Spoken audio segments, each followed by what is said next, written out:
y සමාන fx කියලා ශ්‍රිතයක් ගත්තොත් මේ ශ්‍රිතය සීරෝ ශ්‍රිත නියෝජනය කරන සාධාරණ ශ්‍රිතයක්. එතකොට මේකේ අපි මේ වගේ පොඩි කොටසක් ගැන සැලකුවොත් يعني ඩෙල්ටා x ප්‍රමාණයක් සැලකුවොත් මේ විතර ඩෙල්ටා y ප්‍රමාණයක් සැලකුවොත් මේක අපි මේ zoom කරලා මේ වගේ පොඩි කොටසක් ගත්තාම මේක යනවා. එහෙම ශ්‍රිතයක් තිබුණත් මේක නිකන් රේඛාවක් වගේ මේ වගේ zoom කරලා ගත්තා. එතකොට මේ දුර ඩෙල්ටා x නම් මේ දුර ඩෙල්ටා y නම් ඒක අපි ගමු ඩෙල්ටා z කියලා. Delta z. එතකොට ඕක දන්නවා පයිවල සම්බන්ධ දෙන්නාම ඩෙල්ටා z සමාන වෙනවා වර්ගමූල ඩෙල්ටා x වර්ගය දන ඩෙල්ටා y වර්ගයේ වර්ගමූලයට සමාන වෙනවා. දැන් මේ ශ්‍රිතයට දෙපැත්තටම සීමාව ගන්නවා. සීමාව ඩෙල්ටා x කියන එක නා බිඳුවේ දෙයක්දී ඩෙල්ටා z සමානයි.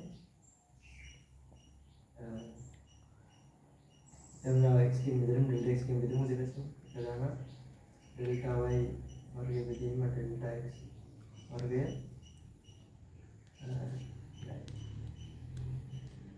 ඩෙල්ටා x වර්ගමූලයට ගත්තාම ඩෙල්ටා x වෙනවා. නැවතම සීමාව ඩෙල්ටා x කියන එක බිඳුවට අපිට ගන්න පුළුවන් දැන් මේ අපි දැන් බලන්න මේකට. ඒකට ඩෙල්ටා z බෙදීම ඩෙල්ටා x සීමාව ඩෙල්ටා x කියන එක නා බිඳුවේදී සමානයි. ඊට සීමාව ඇතුළට ගත්තොත් එහෙම වර්ගමූල සීමාව ඩෙල්ටා x කියන එක නා බිඳුවේදී එකදම ඩෙල්ටා y බෙදීම ඩෙල්ටා x සීමාව ඩෙල්ටා x කියන එක නා බිඳුවේදී. දැන් අපි දන්නවා මේ ගණිතයේ දෙන අවකලන අර්ථ දැක්වීම. එතකොට අපිට dy යට dx සමාන වෙනවා. දැන් නියතයක සීමාව දෙමු මේ තමයි වර්ගමූල බෙදීම. ඒක අවකලන අර්ථ දැක්වීම වෙනවා. ඒකට අපි දන්නවා dy වර්ගයට dx වර්ගය කියනවා.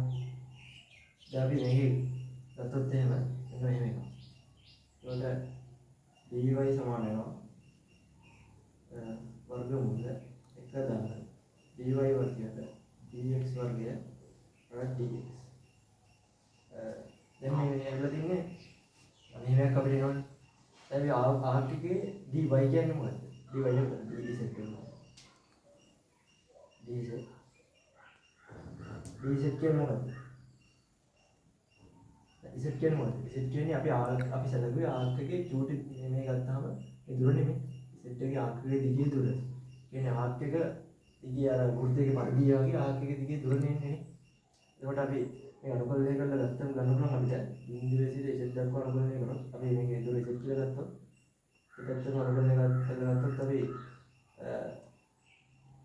සමානයි දැන් තරගම වේගය මේ කියලා ගත්තොත් එතන b කියලා ගත්තොත් a සිට b දක්වා r එකේ දුර අපිට මේකෙන් ගන්න පුළුවන් නේ.